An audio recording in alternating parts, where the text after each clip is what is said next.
प्राण प्रतिष्ठा कराजिबो। जम्मू काश्मीर भरी नयागढ़ जिलार ओडोगां ब्लॉक मगरबंध पंचायतर जामुकोणी पहाड़ उपरे विराजमान करिवे मां वैष्णो देवी। पहाड़ काटी 60 फुट उच्चरे एक भव्य मंदिर गुंफा निर्माण होइछि। मंदिरर प्राण प्रतिष्ठा पूजा गत 29 आरंभ होइतिला। आज 180 फुट लंबर गुंफारे माता वैष्णो देवी प्राण प्रतिष्ठा संपन्न कराजिबो। एथिपाई जामुकोण पहाड़ उत्सव मुखर। जम्मू काश्मीर मां वैष्णो देवी धाम भली नयागढ़ रे अनुभूति पाइबे भक्त। 4 वर्ष धरी भव्य मंदिर निर्माण होइछि। माता वैष्णो देवी चैरिटेबल ट्रस्ट पक्षरु एने सूचना मिलिछि। आउ मात्र किछि समय अपेक्षा 180 फुट गुंफा भितर माता वैष्णो देवी भक्त को देवे दर्शन। एथिपाई चूड़ांत प्रक्रिया चूड़ांत पर्यायर पहुंची मां पूजा पाठ गुंफा भितर चली मां पूजा पाठ भक्त को देवे दर्शन। 29 तारीख रु मां जो रही नयागढ़ जो जामुकोण रही जामुकोण पहाड़ गुंफा भितर माता वैष्णो देवी पूजा पाठ चली। हजार हजार लोक चाह बस मां को दर्शन देवे। कारण आउ कि समय जो मां दर्शन पहाड़ फिट द्वार खोल से भक्त मैंने गुंफा भितर 180 फुट गुंफा भितर जीवे मां जो सिंहासन अच्छी सिंहासन में मां को दर्शन देवे। एथिपाई पूरा कहवा प्रस्तुति शेष पर्यायर पहुंची माता वैष्णो देवी चैरिटेबल ट्रस्ट पक्ष जो सूचना दी जाऊँगी स्वप्नादेश पर एठारे मां प्राण प्रतिष्ठा मां मंदिर कर समस्त स्थानीय लोक सहयोग रही। प्रथम आलोचना करना मां जो प्रस्तुति किभली कौ पर्यायर पहुंची सीधा सड़क आलोचना करना कौन कहे मां वैष्णो देवी प्राण प्रतिष्ठा समस्त मध्य उत्कंठा रही।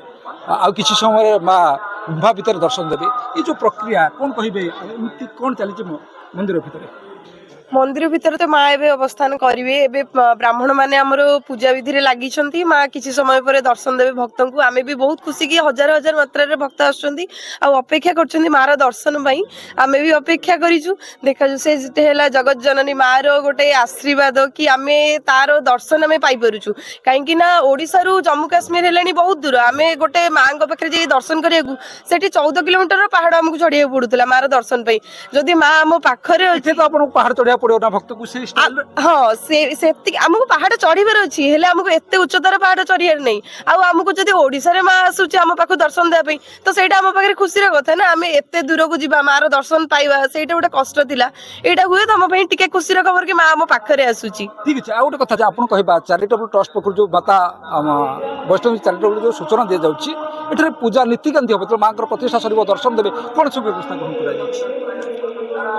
कर माँ जो माँ आउ किसी समय मध्य दर्शन देवे भक्त मान भक्त श्रद्धालु मैंने प्राय 28 तारीख 27 तारीख रु जब समस्त ओडिशा सारा ओडिशावासी मैंने जानले जे माँ वैष्णो देवी मंदिर नयागढ़ ओडिशार नयागढ़ जामुकोण ठारे प्रतिष्ठित होउछंदी। प्राय 29 तारीख टू भक्त मैंने आसिकी फेरी जाती किए किए रही भी जाती रहीबार व्यवस्था कराइछु। आमे को भक्त मैंने रही भी जाती एठी से मैंने बहुत अपेक्षा थे माँ दर्शन करने एवं जेहेतु माँ बसी सारे माँ दर्शन करेंगे तेणुक माँ को दर्शन बेले केमी सुरक्षित भक्त मैंने दर्शन करेंगे फायर व्यवस्था रही एवं डॉक्टर मैंने रही स्ट्रेचर भी रही जो मैंने आमर सीनियर सिटीजेन रही जो मैंने चली पारना आम वॉलंटियर भाई मैंने भी अच्छा वॉलंटियर भाई मैंने स्कूटी साहाय्य कि बाइक साहाय्य कि स्ट्रेचर साहाय्य आप तो जाइए वैष्णो देवी मंदिर जम्मू काश्मीर जाइए एठार देखला पर कौन अनुभूति देखो माँ जो जम्मू काश्मीर आठा भर किसी पार्थक्य ना। अवश्य हेड ऑफिस ब्रांच ऑफिस सेठी माँ 24 घंटा दर्शन होती रात पौड़ रही आप भक्त मैंने 12 किलोमीटर चलिकी जाऊँगी किंतु अध किलोमीटर चलो सेम कनसेप्ट अच्छी से पहाड़ भितर से गुफा भितर से 3 पिंडी रूप में माँ दर्शन देवे। माँ वैष्णो देवी आउ कि समय पर माँ भक्त को दर्शन देवे। एथिपाई जो चूड़ांत प्रक्रिया पहुंची पूजा पाठ भक्त मैंने चाह बस माँ को दर्शन देवे। कारण 60 फुटर जो पहाड़ रही पहाड़ भितर 180 फुटर गुंफा भितर सुंदर रही सिंहासन माँ आस्थान माँ से आस्थान भितर भक्त को दर्शन देवे।